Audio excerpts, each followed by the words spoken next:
Bienvenido otra vez y bienvenido sobre todo a Maristela Svampa. Gracias por venir desde Argentina acá a Jena para participar en esta conferencia. Mi nombre es Anne Titor y para mí es un gran honor tenerte acá, Maristela, porque desde muchos años sigo tu trabajo y con mucho gusto y admiración. Para los que no conocen a Maristela Svampa, Maristela Svampa es socióloga, escritora e investigadora. Es licenciada en Filosofía por la Universidad Nacional de Córdoba, Argentina, y doctora en Sociología de la Escuela de Altos Estudios en Ciencias Sociales en Francia. Es investigadora principal del CONICET y profesora titular de la Universidad Nacional de La Plata, Argentina, de Teoría Social Latinoamericana.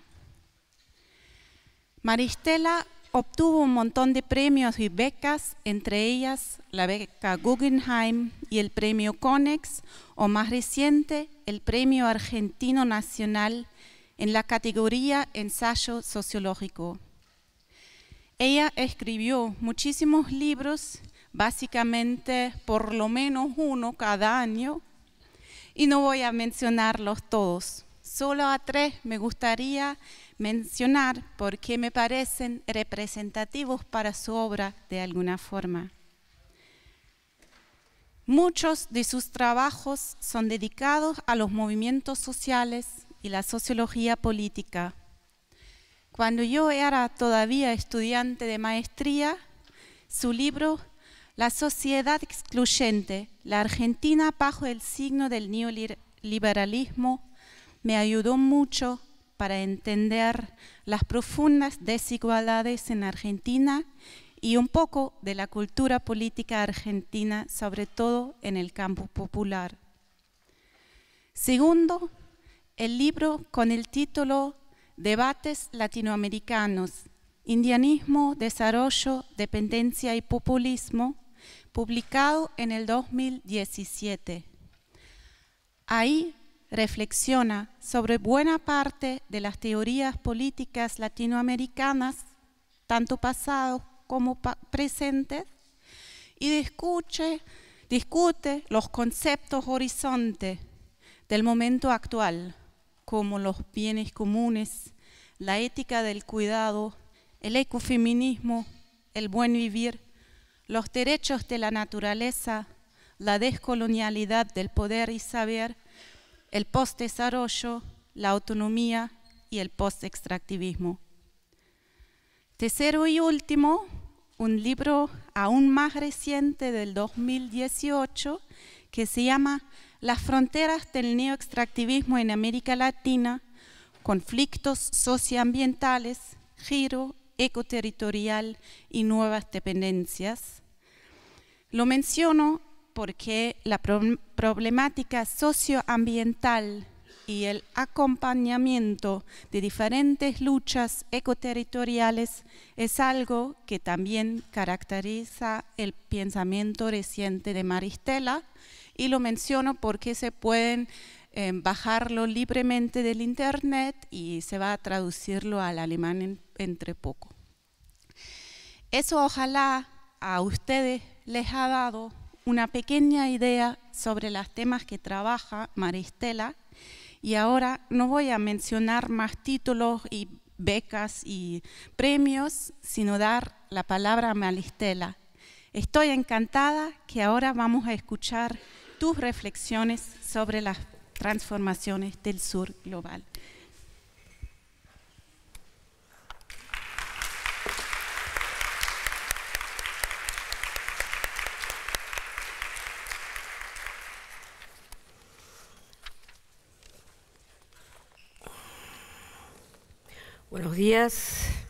Buenos días a todos y a todas, espero que me escuchen bien ahí.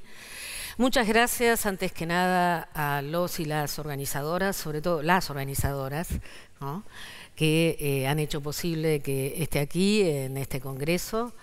Espero que el intercambio sea productivo, sea interesante para todos y todas.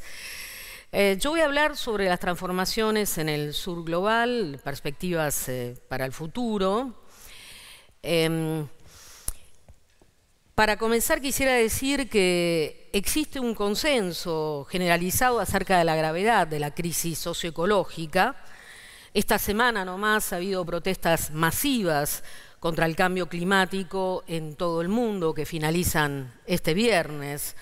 Los cambios de origen antrópico a escala planetaria están directamente ligados a la dinámica del capital, a la dinámica de acumulación del capital, al aumento del metabolismo social que exige para poder mantener el modelo de consumo más materias primas y más energías. Los desafíos a los cuales nos enfrenta el actual escenario civilizatorio realmente son inéditos. Por ejemplo, en términos energéticos, que es algo que he estado trabajando en los últimos tiempos, la crisis tiene varias consecuencias. Estamos ante la evidencia de que los impactos producidos por la quema de combustibles fósiles sobre los ecosistemas humanos y no humanos es cada vez mayor. Al mismo tiempo, a futuro, la disponibilidad energética será menor. La finitud de los recursos fósiles y los límites de los materiales ligados inclusive a la fuente de las energías renovables nos colocan frente al fin de las energías baratas y abundantes.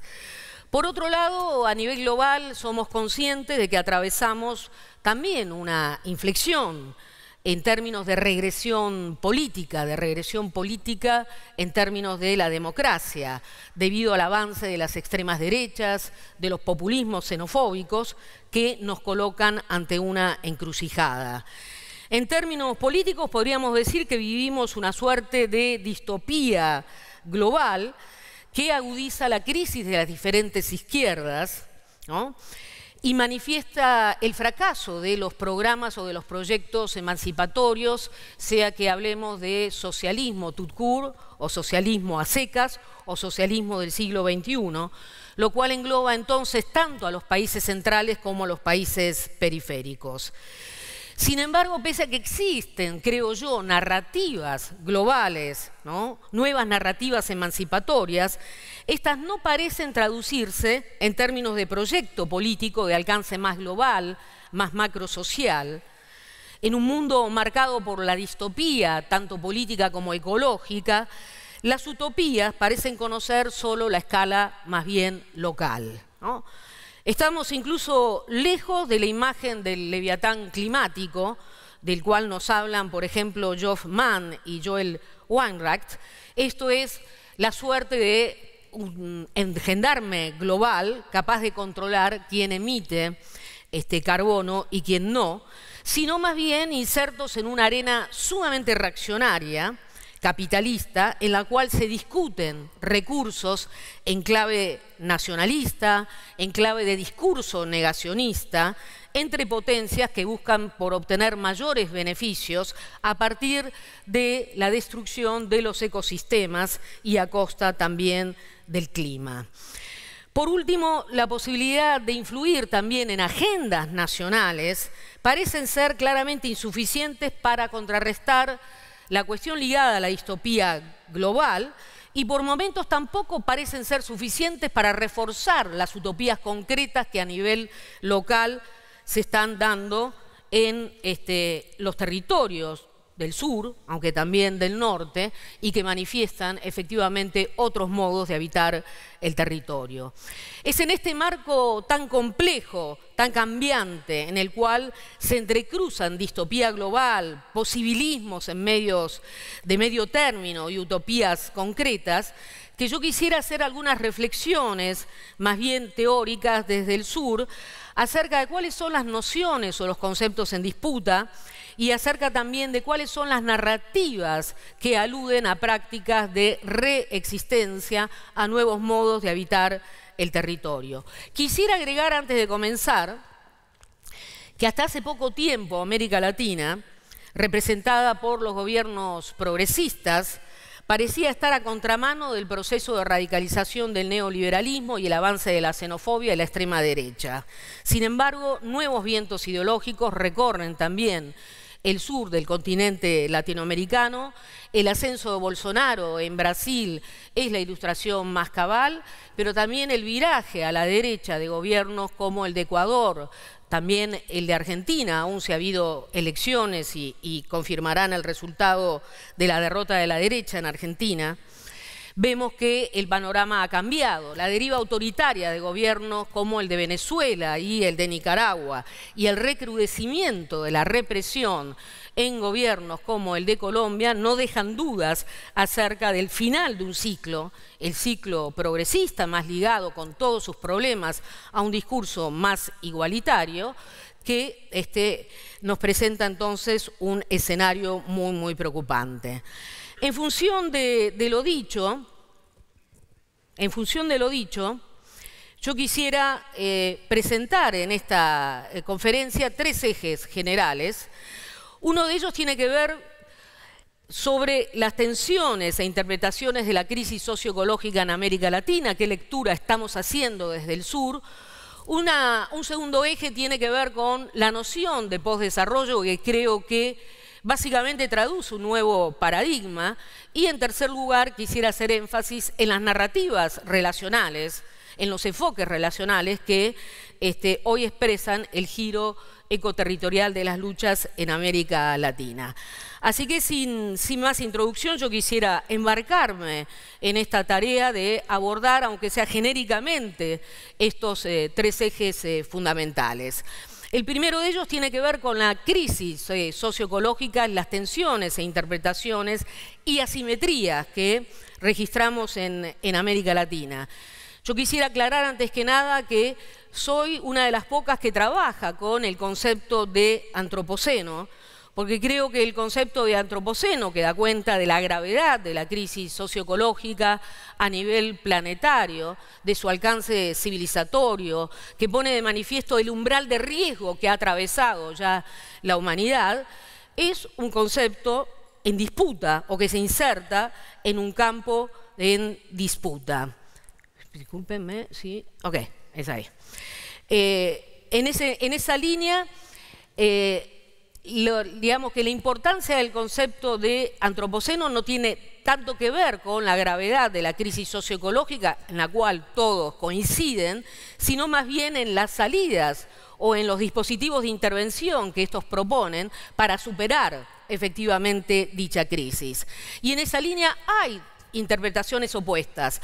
Hay aquellos que sostienen una visión más bien tecnocrática, una visión que postula conceptos como el de modernización tecnológica, economía verde y que apuesta, por ejemplo, a la geoingeniería.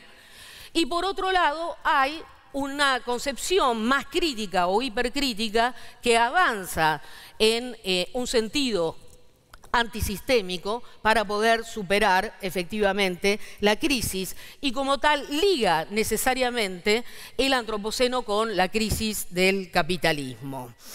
En América Latina hay una gran desconfianza a retomar el concepto de antropoceno, lo cual sin duda está ligado a la importancia que tiene en nuestra propia historia el concepto de dependencia, o la realidad más bien de la dependencia, una realidad que no solo económica y política, sino que también es intelectual, epistémica y podríamos decir también académica. Ustedes saben, la noción de dependencia fue elaborada en América Latina hacia fines de los años 60, fue una de las teorías sociales más potentes a través del trípode centro-periferia-dominación para hacer lecturas en términos geopolíticos acerca de la situación de los países periféricos. Sin embargo, varias de estas ideas que fueron en ese sentido ilustradas por pensadores como Faleto, Dos Santos, Vania Bambirra, el mismo Fernando Henrique Cardoso, cuando todavía era un pensador de izquierda, el brasileño. Varias de estas ideas que fueron en ese sentido ilustradas por los teóricos de la dependencia fueron también retomadas en el norte, aun si muchos no reconocen que el origen de estas ideas está en el sur. En esta línea hay siempre situaciones de expropiación epistémica. Ustedes saben, es sabido que si las ideas tienen origen o provienen del sur, no tienen copyright. Mientras que si las ideas provienen del norte, debemos citar puntillosamente las fuentes y los autores. Esta es una gran asimetría intelectual a la cual nos vemos sometidos. Por otro lado, las ideas que provienen del sur no forman parte del circuito mainstream, no están asociados al devenir del capitalismo académico. Nuestras ideas forman parte, sobre todo, de circuitos más bien regionales o globales alternativos, que tienen muy poca conexión con esa suerte de circuito mainstream. A todo esto se añade, sin duda, ahí está, a esto se añade, sin duda, la idea de que hay una segunda periferia, como dice mi colega Fernanda Weigel, que está relacionada con la lengua. El hecho de que yo hable español y no inglés en esta conferencia dice mucho acerca del lugar que ocupamos también en ese circuito académico. ¿Por qué hablo de las asimetrías? Porque las asimetrías se refuerzan cuando las ideas vienen como narrativas globales y aterrizan en el sur sin conexión alguna con las problemáticas y los procesos locales que se viven precisamente en las periferias. Y esto, de alguna manera, ha sucedido con el concepto de antropoceno, ¿no? Que es un concepto que, a excepción de ciertas miradas hipercríticas, deja de lado las problemáticas que tienen que ver con la geopolítica del conocimiento, con la diferenciación territorial, con la exacerbación de los extractivismos, con la falta de reconocimiento de otros lenguajes de valoración y enfoques relacionales. No es casual entonces que en América Latina no se retome con fuerza el concepto de antropoceno, sino más bien a veces el concepto de capitoloceno, que al menos permite conectar en términos de la larga duración el proceso de dependencia y la inserción de América Latina en el contexto internacional. Sin embargo, desde mi punto de vista,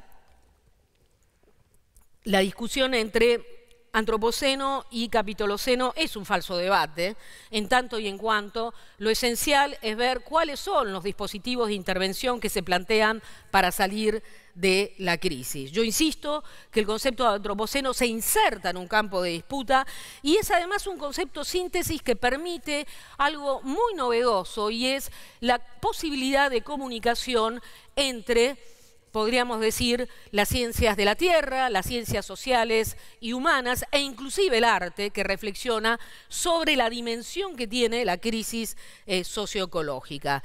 Entonces, en ese sentido nos permite un diálogo inter, trans e inclusive postdisciplinario, ¿no?, que va más allá de las tradiciones teóricas y que coloca entonces en tensión el legado de las distintas disciplinas. En ese sentido, sin duda, hay que pensar el giro antropocénico desde una perspectiva más crítica, darle un sentido desacralizador, pensar el giro antropocénico, al menos desde el sur, sobre todo ligado a la expansión de las fronteras de mercantilización y de comoditización de los bienes comunes. En esa línea comparo también esto de el aterrizaje de las narrativas globales en los territorios, por ejemplo, con las marchas que hay ahora por el tema del cambio climático. Es una narrativa que surgió del norte y que, sin embargo, aterriza en América Latina sin tomar conexión o articulación con las luchas eco-socioterritoriales que desde hace décadas se vienen llevando a cabo en América Latina. Es necesario realizar esa articulación, pero para hacer esa articulación tenemos que hacer la lectura en términos de avance de la dinámica del capital y sus lógicas de acumulación. Si no relacionamos cambio climático con megaproyectos, esos megaproyectos de carácter extractivo, poco vamos a entender de las problemáticas que efectivamente están asolando el sur. Y cuando hablamos de megaproyectos, estamos hablando del avance de la frontera extractiva en términos de expansión de la megaminería, en términos de explotación de hidrocarburos no convencionales a través del fracking, en términos de avance de los monocultivos como la soya y también la palma africana, en términos de construcción de megarepresas, en fin, podría seguir también con otros megaproyectos. Digo esto porque, visto desde el sur, la exacerbación del neoextractivismo constituye la ventana privilegiada para leer los efectos de la crisis ambiental y climática en sus múltiples dimensiones y escalas. El neoextractivismo tiene que ver con la ocupación intensiva de los territorios, tiene que ver con la destrucción de los ecosistemas, tiene que ver con el fenómeno de desposesión y desplazamiento de las poblaciones, tiene que ver con el proceso de acaparamiento de tierras, de aguas, de biodiversidad, tiene que ver con la criminalización y con la muerte y violación de derechos humanos. Ustedes saben, América Latina tiene un triste récord. El primero de ellos es que continúa siendo la región más desigual del planeta. En segundo lugar, es la región en donde hay un mayor proceso de acaparamiento de tierras, lo cual está ligado a la expansión precisamente de la frontera de explotación a través de agronegocios y otros proyectos. Y es también, en tercer lugar, la región del planeta en donde se asesinan más activistas de derechos humanos y activistas ambientales en todo el mundo. En los últimos años esto ha recrudecido. Si bien la ola viene montando desde el año 2007, que es cuando se expanden y multiplican los proyectos extractivos en América Latina, en los últimos 2 años ha habido 200 asesinatos de activistas ambientales en el mundo, de los cuales el 60% corresponde a América Latina. Todavía resuena el asesinato de la lideresa Berta Cáceres en Honduras, que se oponía a una mega represa hidroeléctrica. En fin, no se puede entonces hablar de crisis ambiental o de cambio climático sin establecer esta relación directa con la expansión, extracción de materias primas, la exportación de commodities del sur hacia el centro o de la periferia hacia los países más poderosos. Esto es sin la expansión de estos megaproyectos extractivos que hoy se multiplican en la región, tal como lo ha mostrado, ¿no?, los incendios, los devastadores incendios en la Amazonía, que ha visibilizado de alguna manera esta problemática. Entonces, en esa línea, insisto, la crítica al neoextractivismo es una entrada privilegiada, necesaria para entender en las dimensiones geopolíticas, territoriales y globales todo lo que tiene que ver con el antropoceno y sus dinámicas. Y sin duda esto está relacionado también de manera directa a la explosión de conflictos socioambientales que venimos registrando en América Latina y también la emergencia de movimientos socioambientales que abarcan desde aquellos que tienen como protagonistas a campesinos e indígenas, aquellos que son más bien de índole intercultural, comités ambientales, asambleas ciudadanas, que luchan contra el fracking, contra la megaminería, contra las megarepresas, contra los efectos de los agrotóxicos ligados a los agronegocios. Son precisamente estos movimientos los que, en su misma dinámica de lucha, van ampliando las plataformas discursivas y representativas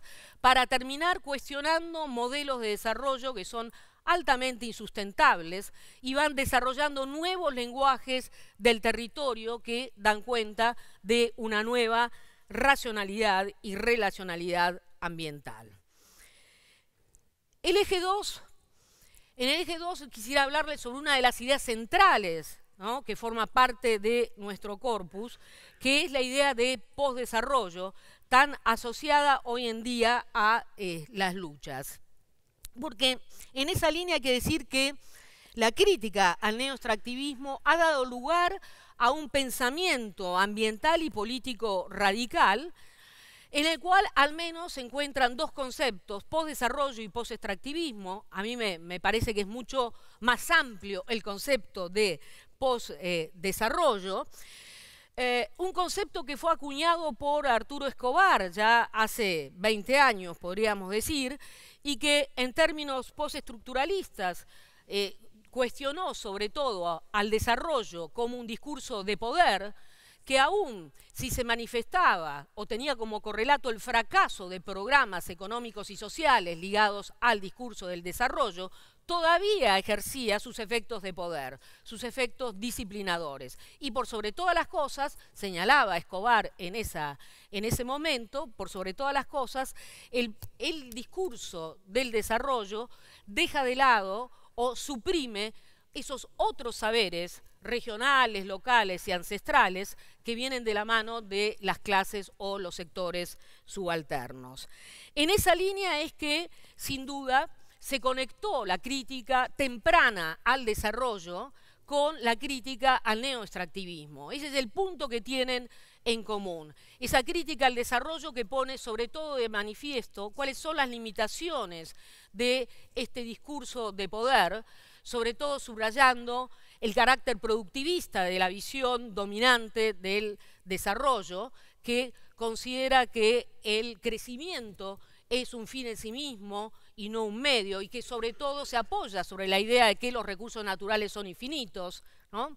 La noción también antropocéntrica o la dimensión antropocéntrica de la noción de desarrollo, que considera que la naturaleza es una canasta de recursos, y por otro lado la dimensión más latinoamericana ligado a la ilusión eldoradista, ¿no? El hecho de que América Latina es poseedora de vastos recursos naturales y a partir de la explotación y control estatal de las mismas, América Latina mágicamente, rápidamente podrá desarrollarse. Hemos conocido desde Potosí, ¿no? Hace siglos ya, hasta la actualidad, con el auge del litio, de la soja o de los hidrocarburos no convencionales, esa falsa ilusión desarrollista. En esa línea, la noción de posdesarrollo tiene sus bases teóricas, que a mí me gustaría subrayar o al menos enumerar, para que quede claro que estamos ante un nuevo paradigma teórico. La primera de ellas tiene que ver con la formulación en términos de pluralismo epistemológico. Efectivamente, el posdesarrollo apunta al reconocimiento de la pluralidad de diversas formas de conocimiento y de la diversidad cultural. Hablar de pluralismo epistemológico remite sin duda a la tesis de las modernidades múltiples. Esto es, al hecho de que debemos poner en cuestión los discursos monoculturales acerca del desarrollo, acerca de otros saberes, ¿no?, que sin duda se han expandido en nuestra región. A la idea del pluralismo epistemológico, el posdesarrollo añade el cuestionamiento a las visiones dualistas, ¿no? El posdesarrollo se quiere una visión posdualista que busca superar la episteme moderna, una episteme moderna que está basada sobre todo en la idea de que hay una polarización o una oposición entre polos binarios que no solo se excluyen, sino que uno es considerado superior al otro. Cultura, naturaleza, civilización, barbarie, progreso, retraso, desarrollo, subdesarrollo, occidente, no occidente, moderno, no moderno, son pares binarios que han aceptado sin duda lo que se llama la clasificación jerárquica que está en la base de la colonialidad del poder y que conlleva a la supresión y a la desvalorización de otros saberes, de otras diversidades. En esa línea, sin duda, esperen que es acá, no, esto lo muestro después.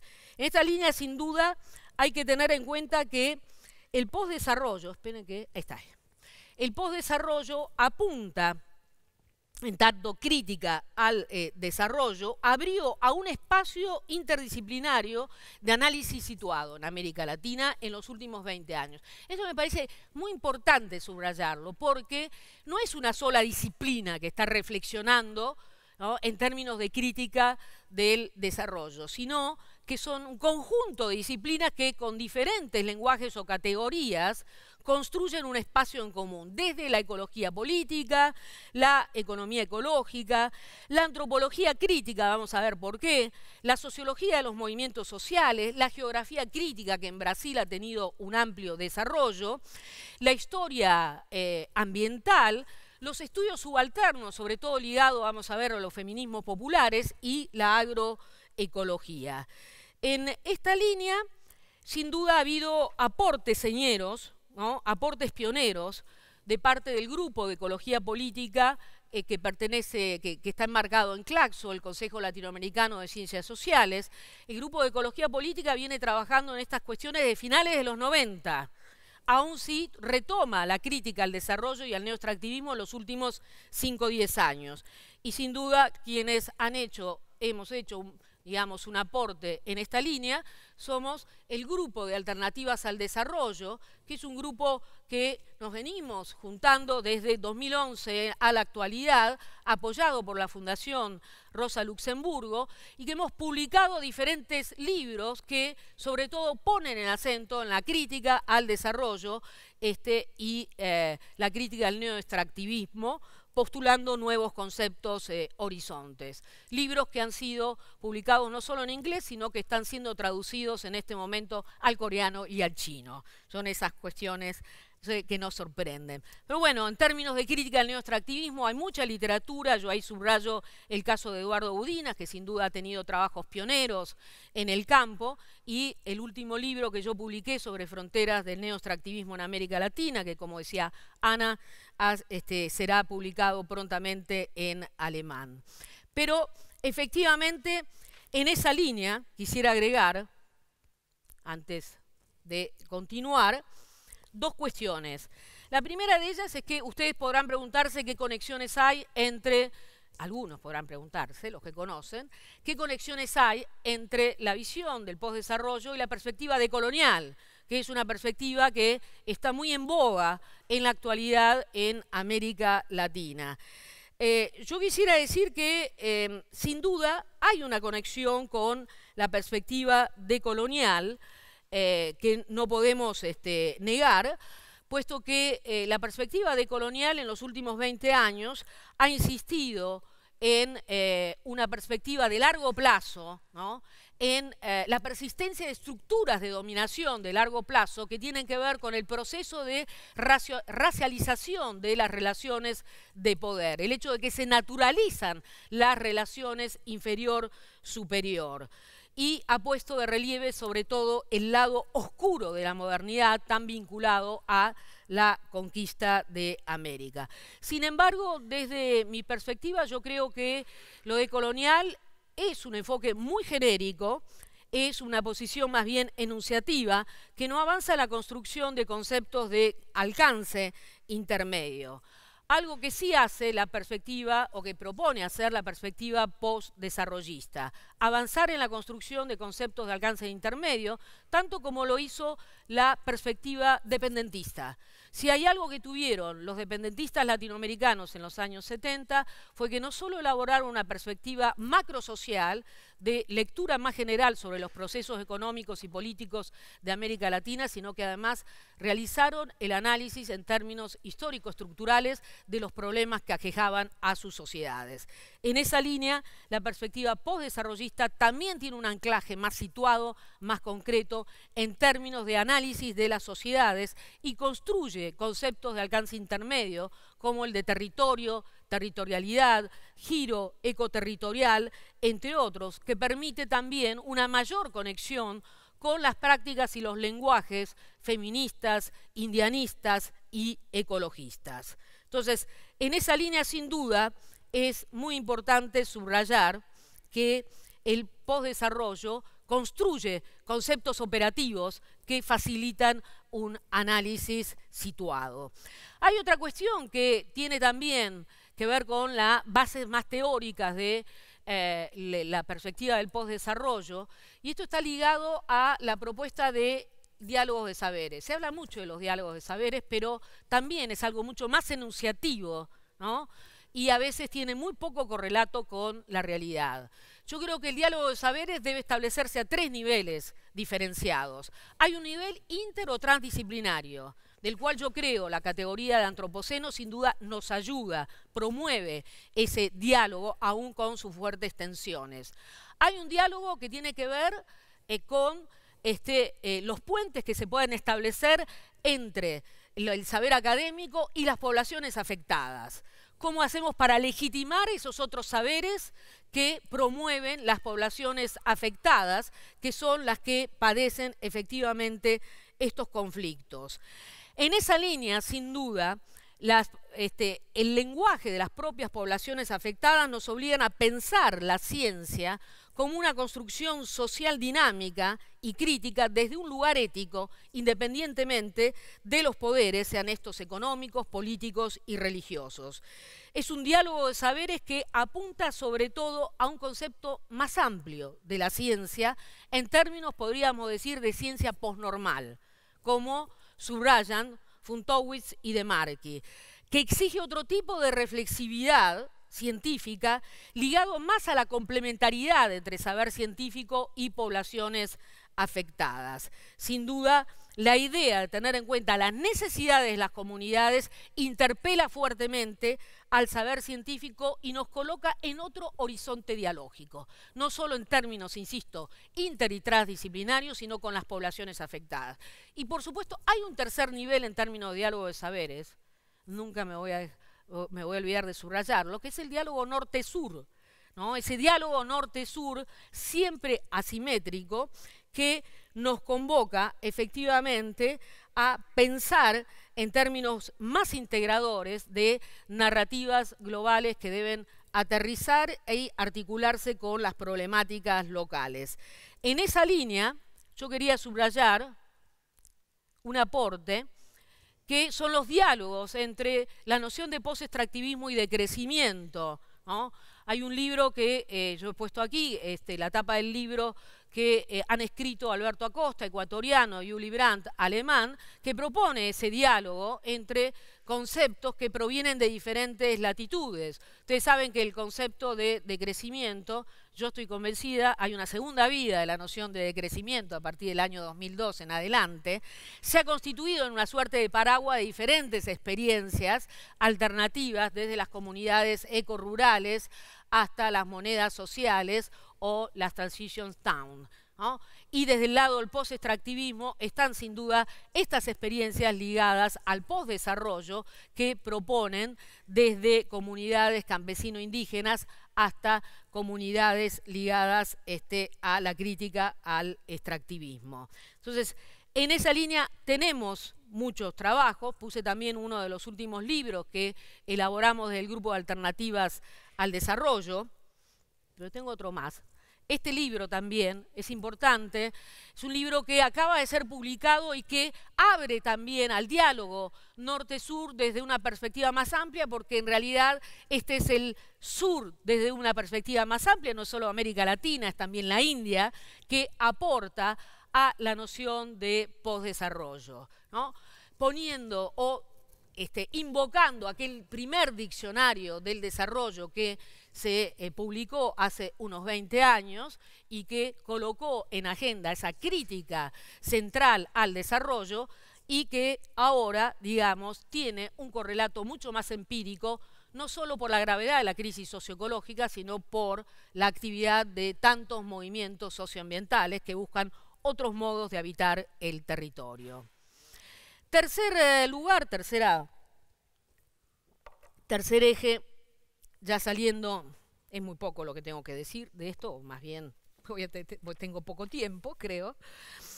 En tercer lugar, me gustaría cerrar esta conferencia con poniendo el énfasis en lo que denomino es el giro ecoterritorial en las luchas ambientales en América Latina, que remite a esta idea de que los movimientos sociales van construyendo marcos de acción colectiva que funcionan como estructuras de significación, como una estructura, digamos, o esquemas de interpretación contestatarios, alternativos, que van produciendo una nueva subjetividad, que van dando lugar a una lengua común, una lingua franca. Y esa lingua franca tiene que ver con diferentes tópicos, ¿no?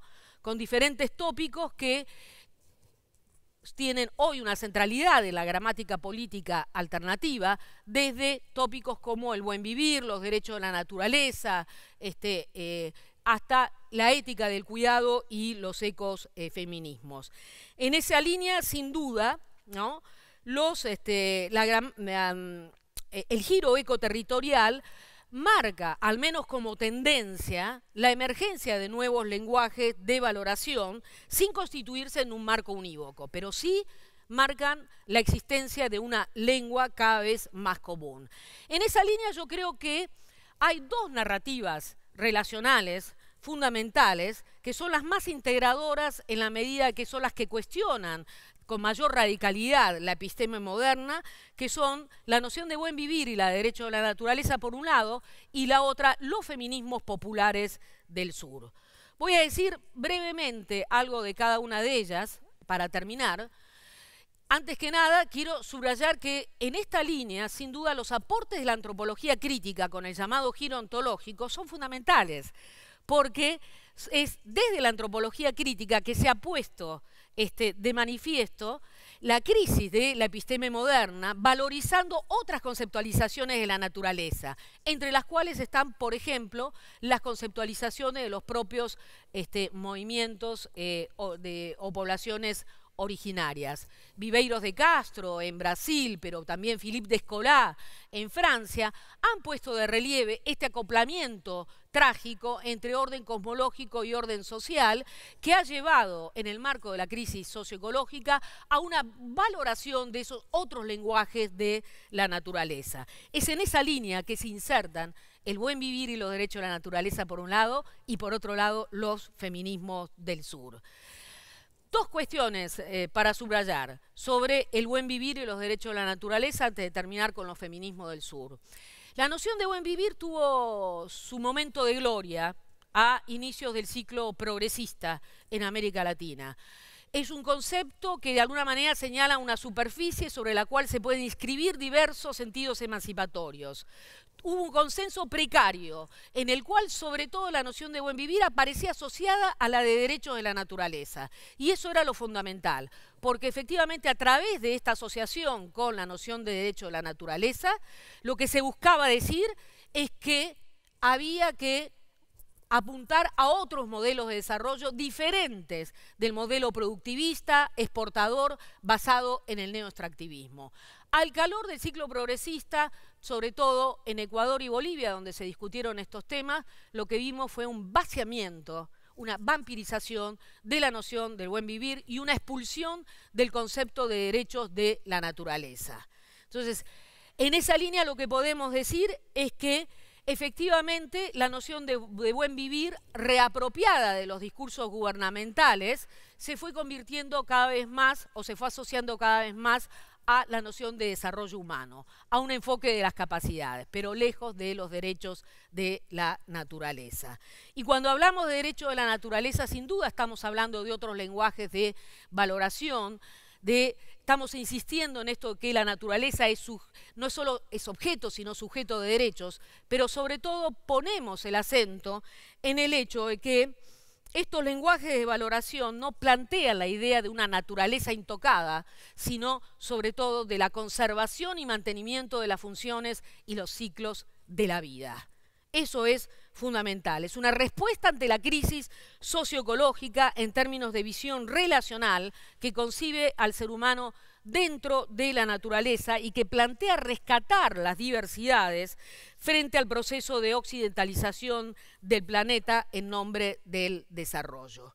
Entonces, este campo de tensión, sin duda, tuvo de alguna manera un triunfador que fueron los gobiernos progresistas que expropiaron, vaciaron la potencialidad de este concepto, ¿no?, al calor de la criminalización de los movimientos socioambientales.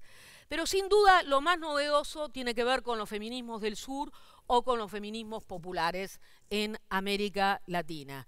Ustedes saben, se habla en plural de feminismos populares porque hay diferentes tipos de feminismos. Hay feminismos comunitarios, feminismos campesinos, algunos hablan de feminismo decolonial, hay feminismos urbanos, hay feminismos rurales. El feminismo del cual les hablo yo es un feminismo de los márgenes.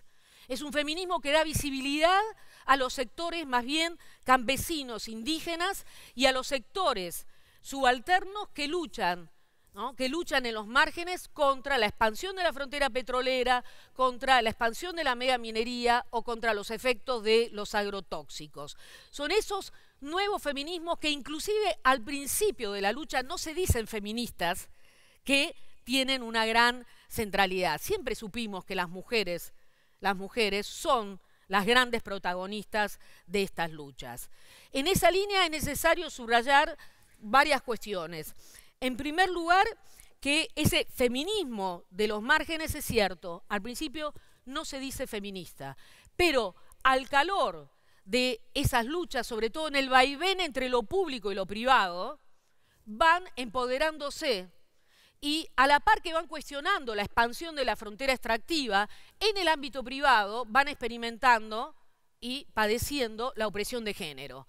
En ese vaivén entre lo público y lo privado es que van generando una conciencia feminista y van denominándose feministas. Y algunas también ecofeministas, sobre todo por la afinidad que muestra con las corrientes ecofeministas que surgieron al calor de tantas luchas, que no surgieron precisamente en los ámbitos académicos, sino en el espacio de las calles. Y el segundo elemento de los feminismos populares es que efectivamente apuntan a una relación diferente entre sociedad y naturaleza. Efectivamente colocan el acento en la noción de interdependencia, una interdependencia que da cuenta de la vulnerabilidad del ser humano. Primero la vulnerabilidad de los niños y de las mujeres, pero sobre todo esa noción de interdependencia se va traduciendo al calor de las luchas en términos de ecodependencia. Por eso la noción de cuidado también, que tiene tantos y múltiples resonancias, aparece como un lugar central dentro de los feminismos populares. No es el cuidado del otro, sobre todo es el cuidado de la naturaleza la que involucra a esas mujeres en una dialéctica en la cual nociones como la de cuerpo, territorio y naturaleza son concebidas en términos de articulación o de un mismo ciclo de vida.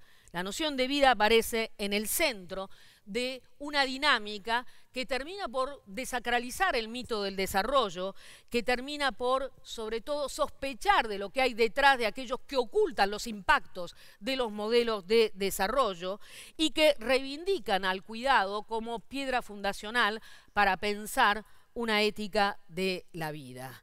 Una cuestión fundamental también a tener en cuenta para ir cerrando, es que esos feminismos populares están muy amenazados también. Y no solo a veces la falta de articulación con los feminismos urbanos tan potentes que hoy se desarrollan en el sur, sino sobre todo porque en el marco de la expansión del neoextractivismo, esos territorios masculinizados amenazan muy particularmente a las mujeres. No solamente con las redes de trata y de prostitución que recorre la ruta de la minería, la ruta del petróleo, la ruta de la soya, sino también a través de la violencia política que se ejerce sobre el cuerpo de las mujeres. Son efectivamente las que padecen mayor violencia, ¿no?, a través del vínculo extractivo que hoy se consolida en América Latina. Sin idealizaciones alguna, los feminismos populares tienen mucho que decirnos a la hora de repensar el vínculo sociedad-naturaleza. Al inicio del ciclo progresista, cuando se creía que esas nuevas izquierdas, antes de convertirse en modelos tradicionales de dominación, traían un nuevo mensaje en América Latina, fue la narrativa indianista la que tuvo un lugar central. Hoy, al final del ciclo progresista y al inicio de este backlash conservador tan fuertemente instalado a nivel global, son las mujeres, son las luchas de las mujeres las que traen un nuevo mensaje, ¿no?, para poder repensar la crisis civilizatoria en términos ecológicos y políticos. Solo para cerrar, efectivamente, quisiera subrayar como conclusión las desconexiones que hoy advertimos desde el sur. Sin duda, sigue habiendo desconexiones fuertes en términos de narrativas, de luchas, de intereses entre ese giro ecoterritorial, esas narrativas relacionales que vienen de los movimientos socioambientales del sur y, por ejemplo, los movimientos territoriales urbanos y los movimientos sindicales. Hay una desconexión entre luchas socioambientales, entre justicia ambiental y justicia social a nivel global y en el sur de manera también emblemática.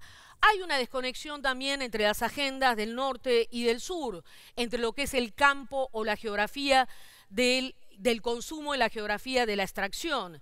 Insisto en esta línea de conectar antropoceno, crisis climática, con la crítica al desarrollo y la crítica al neoextractivismo. No podemos discutir la transición energética de América Latina en la medida que sigamos fomentando modelos de desarrollo basados en la explotación de energías extremas como el fracking. Y, por supuesto, también está la desconexión en términos de circuitos y circulación de conocimientos. Pero yo creo que la gran desconexión está todavía instalada en el seno profundo de las izquierdas a nivel global y a nivel regional. Entre esas izquierdas nacionales que son productivistas, antropocéntricas, eldoradistas y las izquierdas ecologistas. Como siempre digo, el gran desafío de las izquierdas es la pluralización de su visión, de su lenguaje, de su horizonte, no solo en una perspectiva feminista, sino también ecologista. No hay salida posible en términos de pensamiento descolonizador si no se establece esta conexión virtuosa, no solo con los feminismos, sino también con los ecologismos. Parte de la respuesta acerca de qué antropoceno queremos vivir se halla en ese desafío. Muchísimas gracias.